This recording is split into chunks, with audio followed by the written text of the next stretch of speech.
contínuas. Né? Eu quero dizer com isso, por exemplo, pensa uma curva que é definida por uma função contínua, certo? Parametrizada por um intervalo, a imagem está em R2. É uma curva como essa. Ou pega uma função contínua de R2 em R. Isso te dá um lençol também, mas ele pode ter picos, pode ser mais complicado. Então, para curvas e superfícies só contínuas, em geral, vale o seguinte, que a dimensão de Hausdorff é maior ou igual do que a dimensão topológica.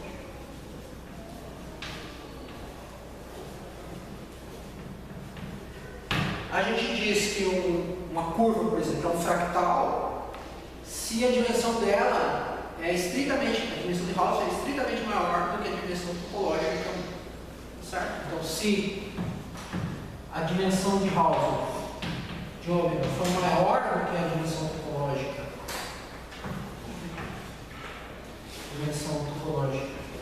de ômega, dizemos que ômega é um fractal.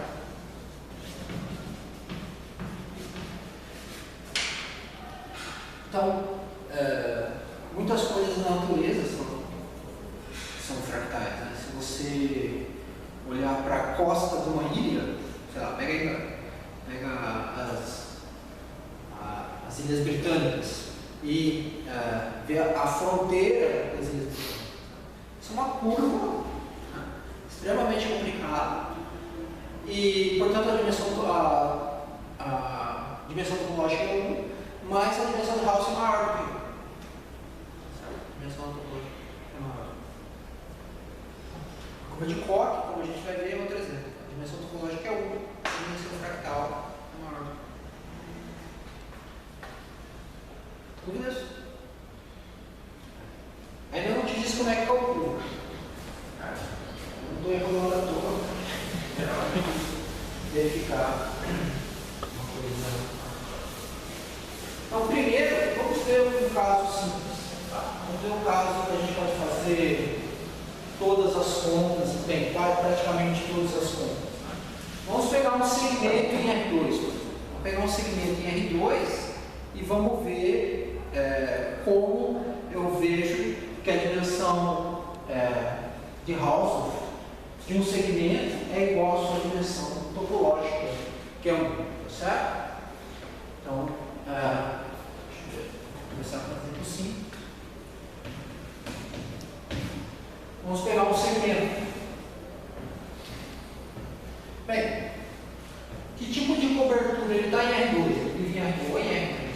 Em R2 e tal. Então, qual seria uma cobertura natural desse cara? Uma cobertura natural desse cara seria, você está em R2, né? Então você tem que pegar bolas em R2. É fácil, olha só. Você pega esse cara, divide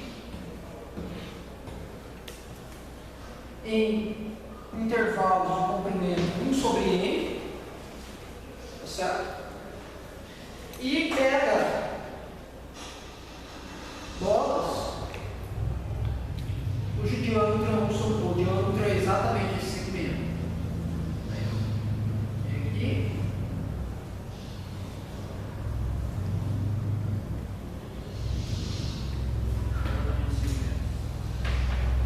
É difícil pensar numa cobertura melhor que essa, mais eficiente que essa, porque essa aqui não tem intersecções entre as bolas, né?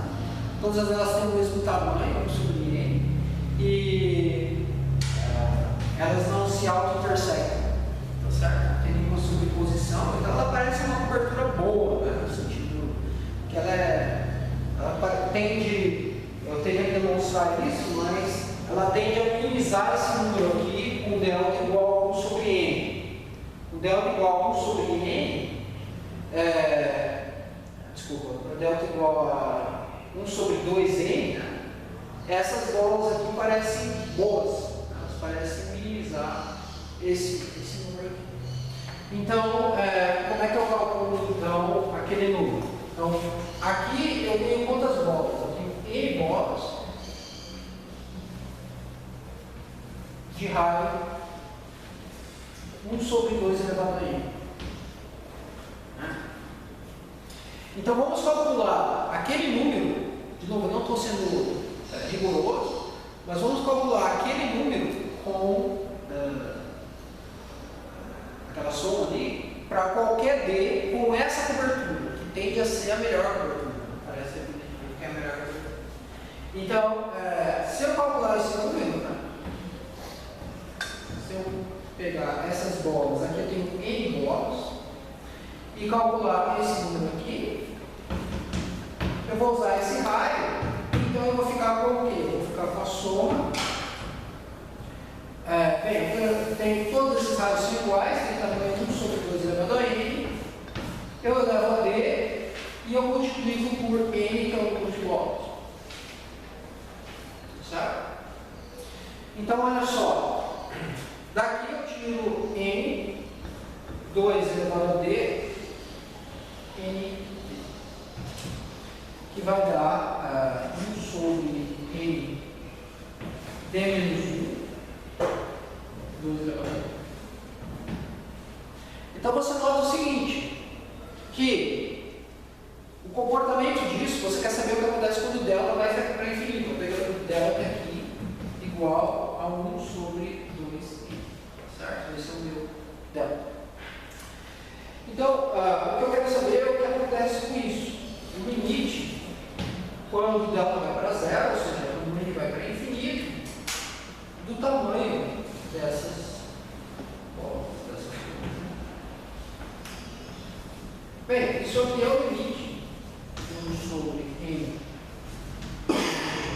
2 elevado a d, quando ele vai para infinito. E aí você vê o seguinte, tem um caso aqui que claramente se sobressai, que é quando d é igual a 1.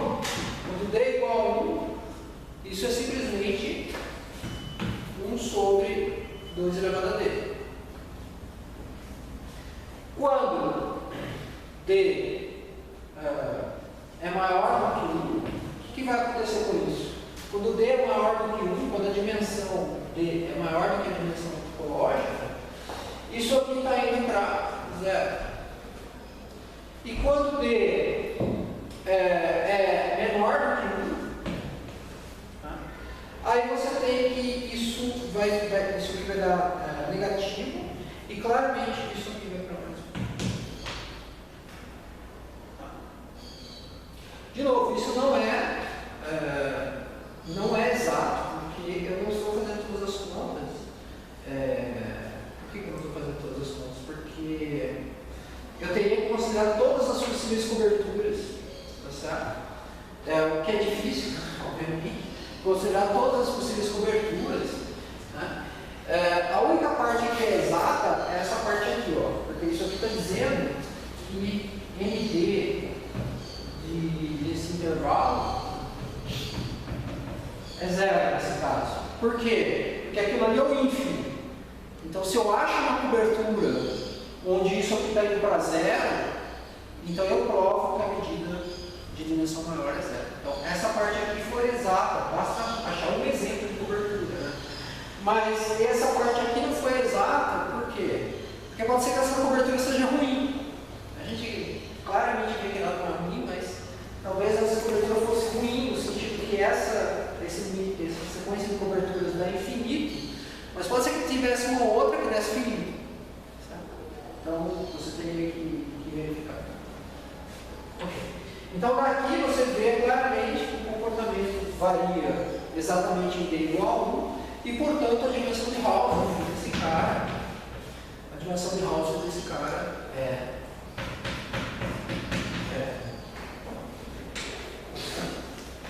E se você pegar um quadrado,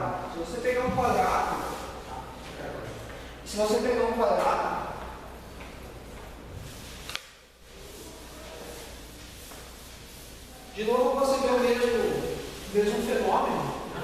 Se eu tiver um quadrado de raios, se fizer, sei lá, dados 1, esse outro exemplo,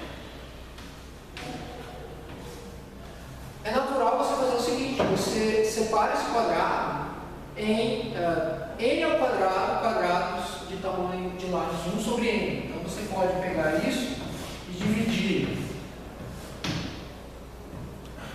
em quadrados de lado 1 sobre n, tá certo? Então você pode ver, cobrir esse quadrado com, sei lá, um cara aqui, com que diâmetro? Que tipo de um quadrado de lado n sobre 1 sobre n, 1 sobre n, você pode cobrir com uma bola de que diâmetro?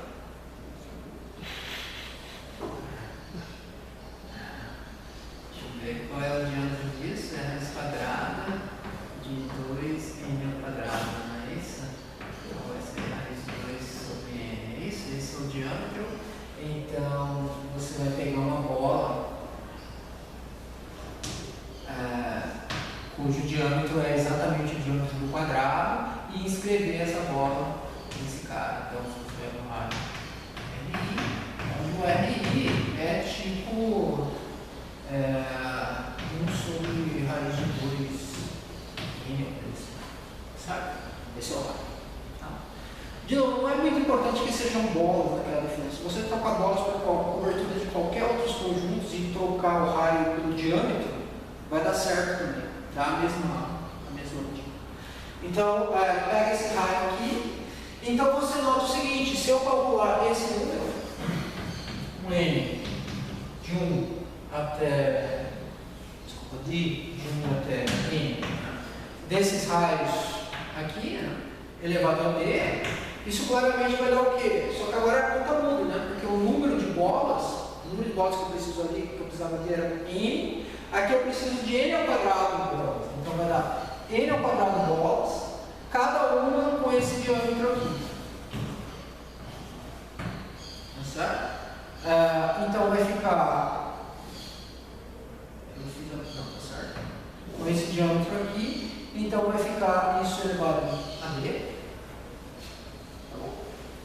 E isso aqui é n, que vai dar 1 sobre 2 d sobre 2, coisa assim, e aí vai ficar n ao quadrado 1 sobre n elevado a d menos 2.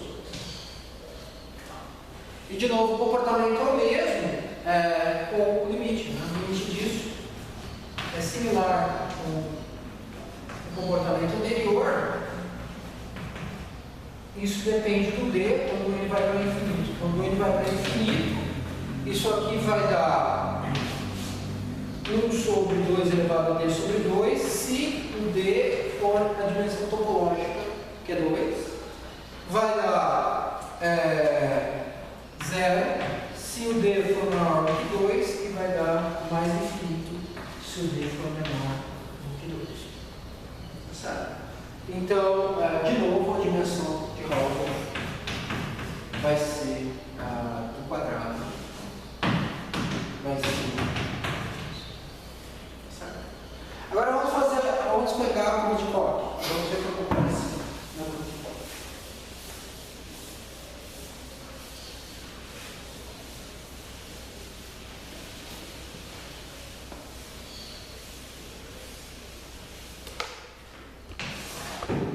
Na verdade, tem vários conceitos de dimensão fractal. Né?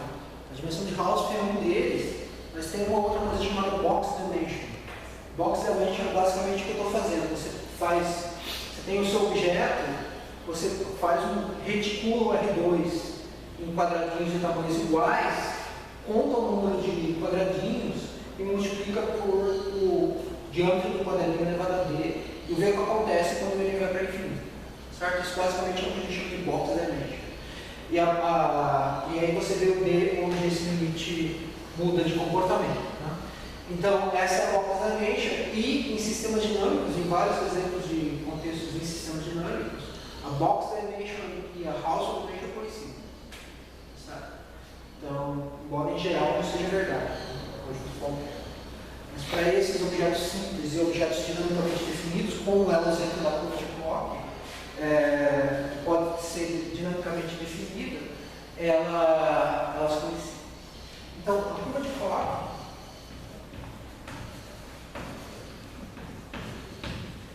a gente vai usar os nossos estágios de construção para construir as coberturas. Tá bom? Então, no primeiro estágio, você tem só um intervalo, um segmento de tamanho 1. Tá bom? Então, nesse caso, quando eu for fazer a cor de corte aqui,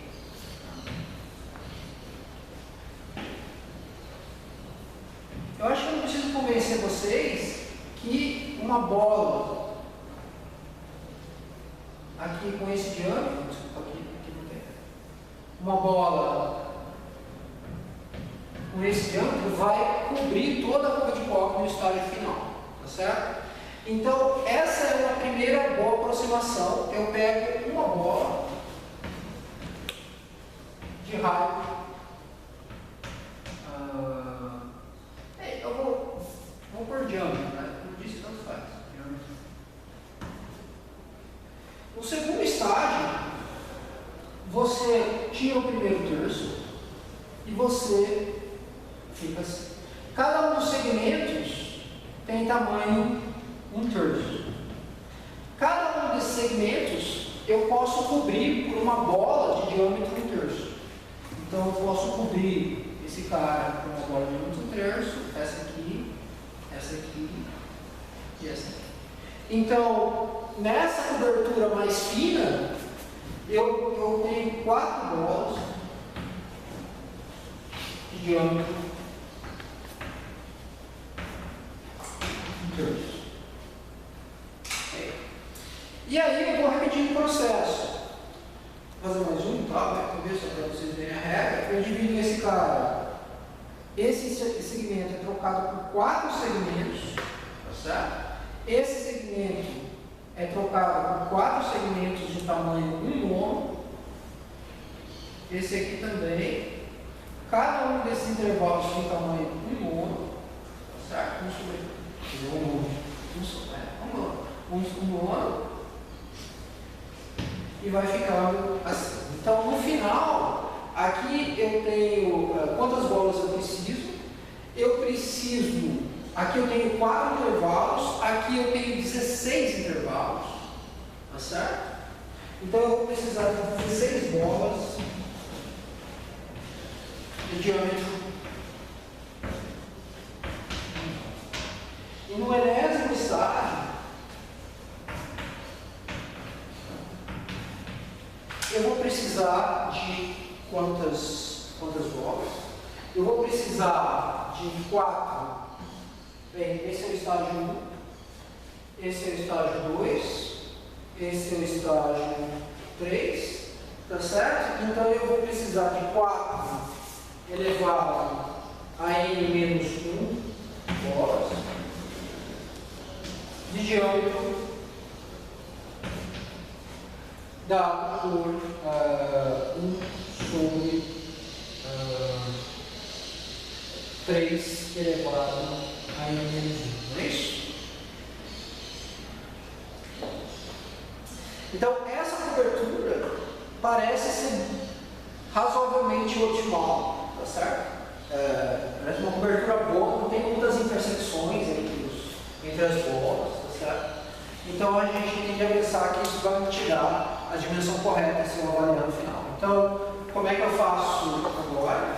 Eu tenho que ver o comportamento disso no seguinte coisa. Quando eu somo o diâmetro de todas as bolas e elevo a D, isso vai dar o quê? Isso vai dar, bem, todas elas têm o mesmo diâmetro. Eu tenho 4 elevado a n menos 1 bolas, cada uma com diâmetro 1 sobre 3 elevado a n menos 1. Então eu elevo a D e vejo o que acontece com esse limite, como isso depende de D. Então eu vou calcular o limite. Quando ele vai para infinito, tá? Disso, então vai dar 4 elevado a n menos 1, vejo isso assim. Vai ficar 3, 4 sobre 3 elevado a D, todo mundo elevado. E você nota o seguinte, que isso depende do número que está dentro. A gente Então, isso vai para mais infinito.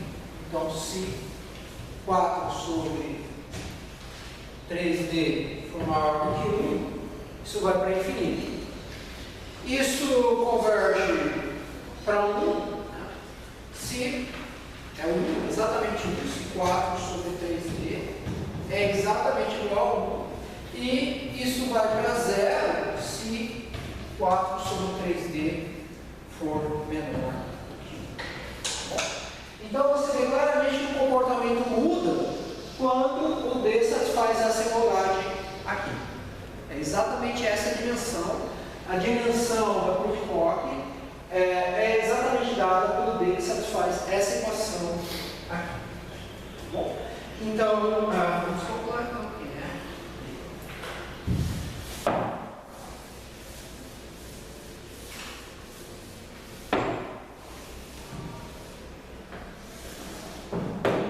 Então, vamos lá.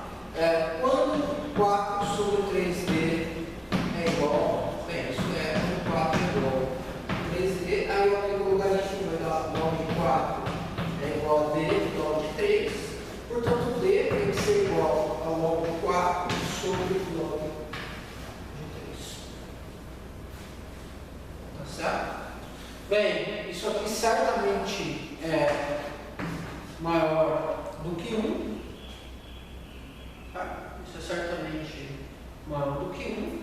Então, isso está dizendo que a dimensão de Hausdorff desse cara, da curva de Koch, é N de 4 sobre 3, que é estritamente maior do que 1, que é a dimensão.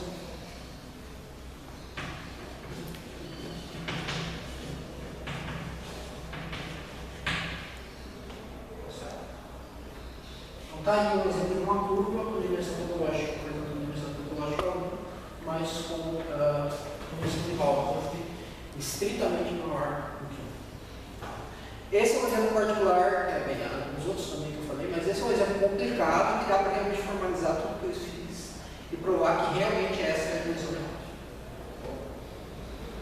Tem algumas conjecturas em sistemas dinâmicos, aparecem vários fractais, a dimensão de Hausdorff é isso, mas é difícil provar.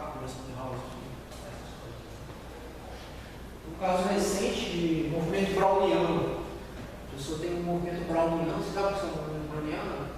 Tipo, você deve ter ouvido falar do movimento browniano, tipo, o cara observou o movimento browniano a primeira vez quando ele estava observando no microscópio comportamentos de um grão de pólen, quando você joga em cima da água, superfície da água, ou um grão de pólen, aí você vê que ele fica se movendo, parece que ele está vivo, o pólen fica se movendo, mas é um movimento extremamente não diferenciado. E aí quando você tem a coisa vai se mexendo, assim, uma coisa muito maluca, tá certo? Então, o que se perguntava sobre a dimensão de Hausdorff, de figuras que são construídas a partir de movimentos brownianos. Entendeu? O cara que recentemente provou, conjecturou que a dimensão era tanto, né? Ele fez experimentos numéricos e ele pegou a dimensão era tanto, era até log de um número racional, uma coisa bem simples. E demorou 30 anos para que a dimensão de Hausdorff era aquilo que o Mandelbrot tinha previsto observado numericamente. O cara ganhou medalha Fields por causa disso. Isso vem de movimentos brownianos, tem um outro assunto relacionado a isso que é percolação. Muitos assuntos de probabilidade que são bem. Percolação é um assunto bem quente, probabilidade nesse momento. Então, é isso. Aí eles usaram uma ferramenta que é um matemático que trabalha com IBM. Não sei como se escreve o nome. Já morreu muito jovem. Fazia. Acho que ele estava descendo de bicicleta numa montanha. E morreu quase. Estava fazendo quase 40 anos. Certamente ia ganhar a medalha Fields. E ele criou umas novas ferramentas. E foi usando essas novas ferramentas que chamavam SLI, coisa de probabilidade também, que ele conseguiu provar isso. Enfim, super. Então, isso que eu estou falando. Assim, que essa coisa dá para realmente formalizar e provar quântica. Deixa eu fazer mais um caso, assim, grosseiramente, e depois eu posso tentar, talvez na próxima aula, tentar ser um pouco mais formal com respeito a como provar isso. Vocês já tinham ouvido falar de dimensão fractal? Bem, um exemplo que eu gosto muito, isso talvez vocês já tenham visto, é o exemplo do conjunto de campo ternário.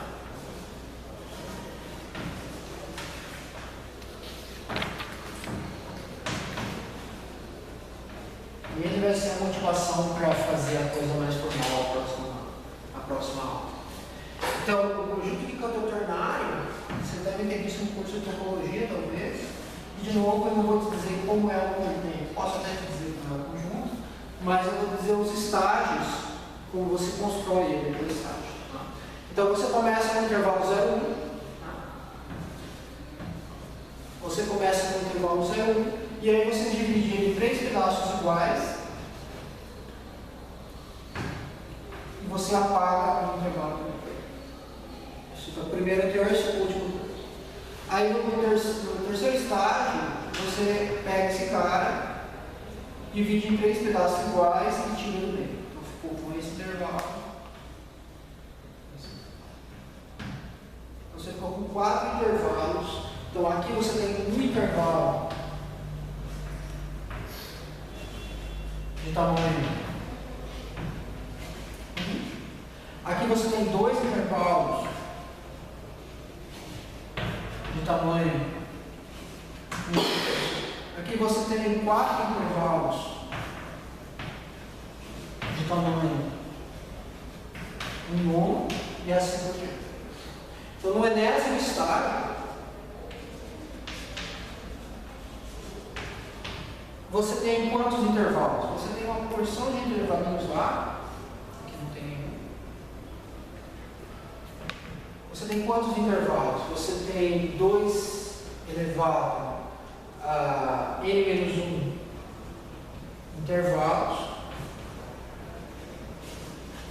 de tamanho 1 sobre 3 elevado a n-1. Certo? Bem, por incrível que pareça, se eu chamar esse conjunto de ômega 1, esse conjunto de ômega 2, esse conjunto de ômega 3, esse conjunto de ômega n, note que todos esses conjuntos eles estão encaixados. O ômega 1 contém o ômega 2. Eu estou tirando pontos, né? Estou tirando pontos toda vez. Ômega 3. Assim por diante. O ômega n contém o ômega n mais 1. E esses conjuntos são uma união finita de intervalos fechados. Esse é um conjunto compacto. Então, esses caras são compactos. Então, esse é um famoso clássico caso que a gente chama de uma sequência de compactos encaixados. Um compacto dentro do outro, né? Um conjunto compacto dentro do outro, cada vez menor. E tem um teorema famoso que diz que a intersecção de todos eles é não vazia. O teorema dos compactos encaixados. Então, tem um teorema lá famoso, você aprende análise, realmente, de topologia, que te diz o seguinte, que a intersecção de todos esses caras, você está tirando pontos toda vez, mas ainda assim sobra alguma coisa no final. Essa coisa no final não tem nenhum intervalo. Você está tirando, cada vez que tem um intervalo, você está tirando um terço. Não sobra um intervalo completo, de jeito nenhum no final. Então, isso é tipo uma poeira. Né? Outro nome desse conjunto é chamado de conjunto ternário de Plancton.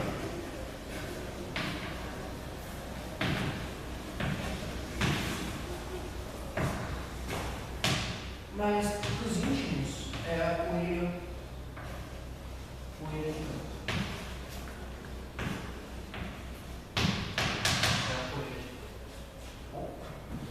Então, a pergunta é qual desse conjunto. Sabe? Qual é a dimensão de Hausdorff?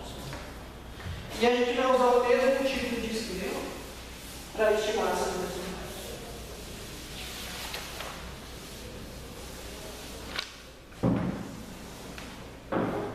É comum os exemplos de fractais que eu estou te dando que ele é construído a partir de estágios de aproximação. Isso tem a ver com o fato de que eles são dinamicamente definidos. Certo? O fato de eles serem dinamicamente definidos induz naturalmente essa aproximação É por isso que eles são fáceis de desenhar, aliás. Tem vários fractais que parecem uma samambaia, assim, uma árvore, que são fáceis de usar porque é um processo recursivo. Para você desenhar eles, você faz uma função recursiva do computador para construir, tá certo? Então, muito bem. Como é que você calcula a dimensão de Hausdorff? Vou fazer o mesmo truque. Eu vou pegar quantas bolas eu preciso. Eu preciso de 2n bolas, intervalos, aqui é mr, né? Então, uma bola no intervalo, de diâmetro desse diâmetro aqui. Então, a minha conta nesse caso vai dar o seguinte: eu tenho 2 elevado a n-1 bolas, cada uma com diâmetro 1 sobre 3 elevado a n-1 e eu vou elevar a tá bom? Bem, a mesma conta, isso aqui pode ser escrito da seguinte forma: 2 sobre 3d elevado a n-1. E fazendo o mesmo argumento que ali, né, a gente vê que o comportamento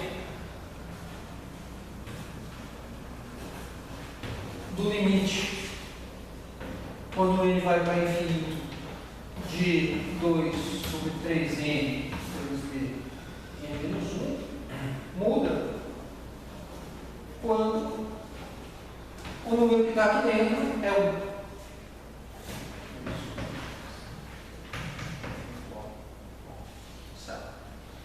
Então, é fácil ver que esse número certamente só acontece quando D é igual a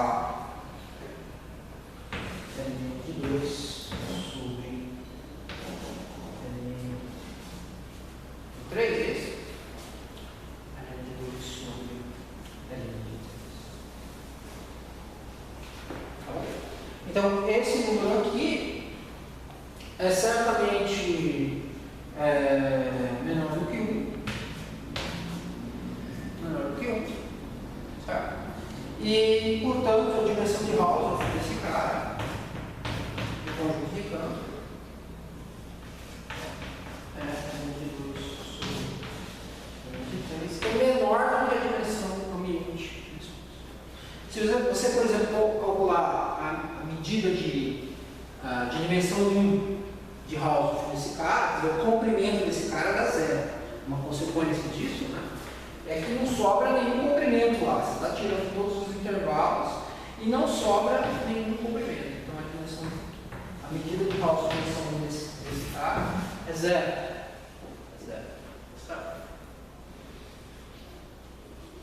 É 0.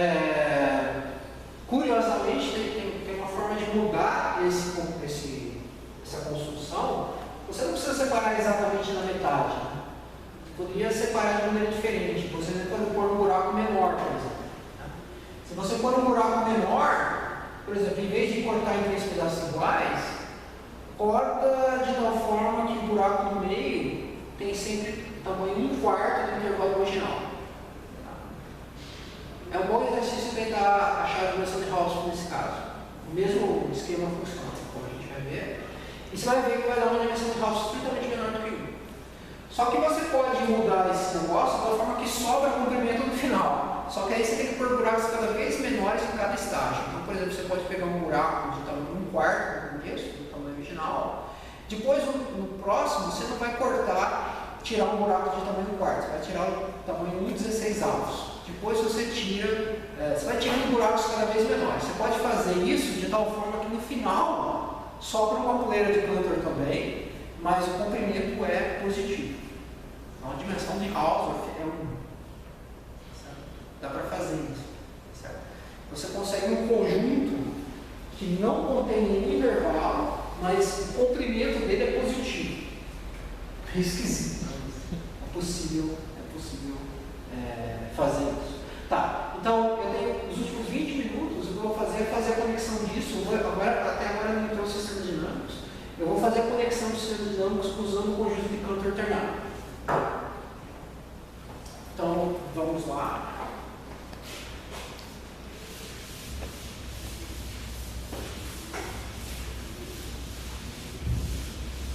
Como eu posso relacionar o conjunto de canto alternado com sistema dinâmico? Eu posso ver ele como um conjunto invariante com um certo sistema dinâmico. Bem, um sistema dinâmico muito parecido com o que a gente já viu antes, que é conjunto de canto alternado e sistema.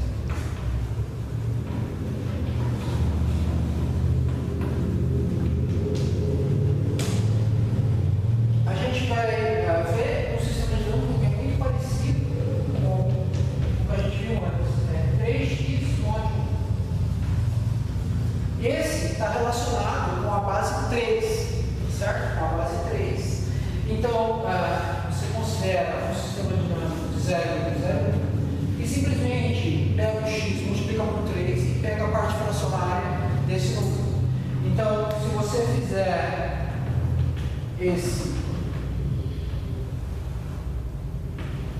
essa conta, você vai ver que você consegue esse sistema dinâmico, f de x, onde ele é igual a 3x se o x for menor do que 1/3, ele é igual a 3x menos 1 se o x for menor entre 1/3 e 2/3, e vai ser 3x menos 2 se x está entre 2/3. Então esse é o seu sistema dinâmico. E eu posso fazer dinâmica simbólica. Para mim não é um terço ao invés de um meio.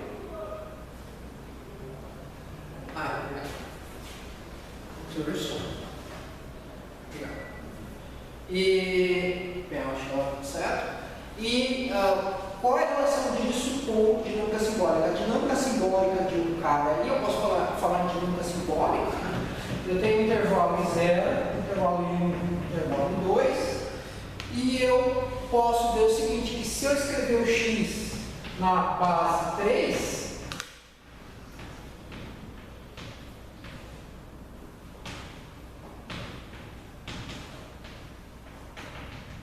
se eu escrever o x na base 3, então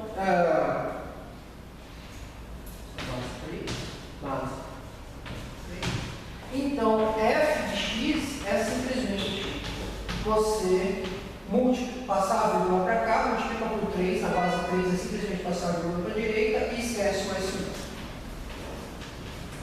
Simplesmente esse mesmo argumento de antes. Muito bem. Qual é a relação dessa função e o conjunto ternário de Cantor? Teorema. O conjunto ternário de Cantor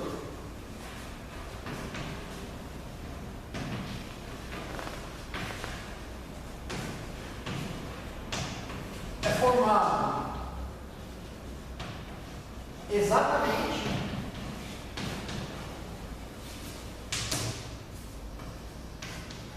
pelos x que pertencem ao intervalo 0 e 1, tal que sua expansão na base 3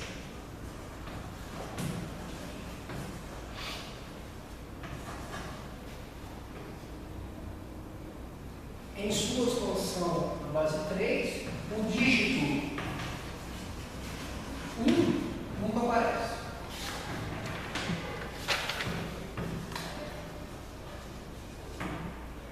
O dígito 1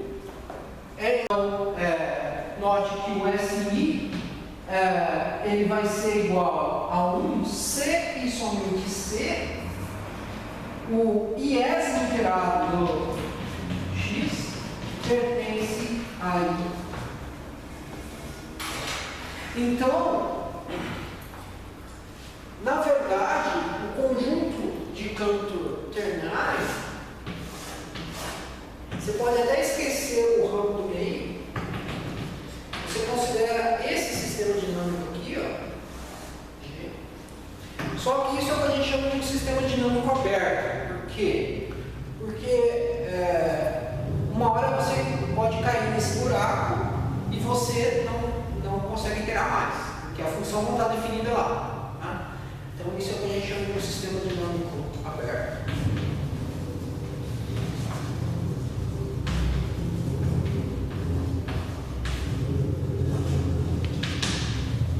E o conjunto de Cantor, né, se eu chamar essa função de G, vamos chamar de G, então o conjunto de Cantor são todos os x pertencentes a 0, 1, tal que você pode iterar esse sistema dinâmico infinitas vezes. Então, são todos os caras no intervalo 0, 1, tal que quando você iterar aquela função, você nunca cai no buraco do meio, no intervalo do meio, ou seja, são todos os caras tais de GI de x. Pertence ou a I0 ou a I1. Ou seja, basicamente, são os caras do intervalo 0, 1, por aqui, tal que G de x está definido.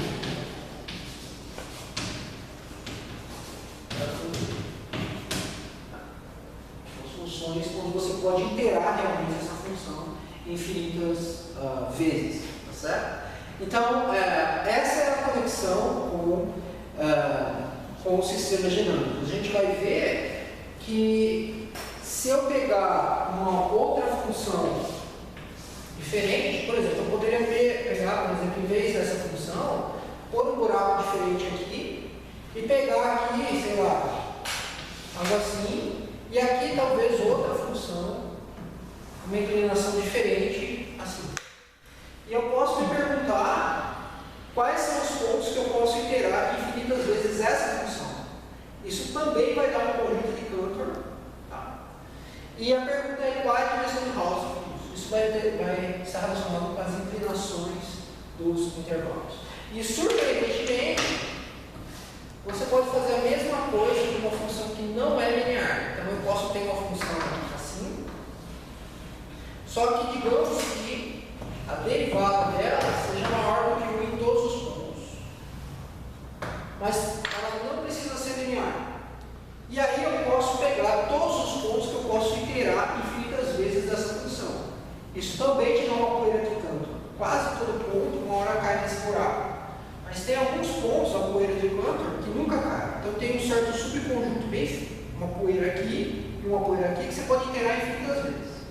Você pode se perguntar qual é a dimensão de Hausdorff desse conjunto. Tem uma fórmula para isso, que é chamada fórmula de Bowen, que é um matemático inglês, que já morreu. Que encontra uma fórmula para esse caso não linear. No caso linear, a fórmula é simples, no caso não linear, tem uma fórmula, mas é mais complicada. Tá bom? Então eu vou falar sobre isso na próxima.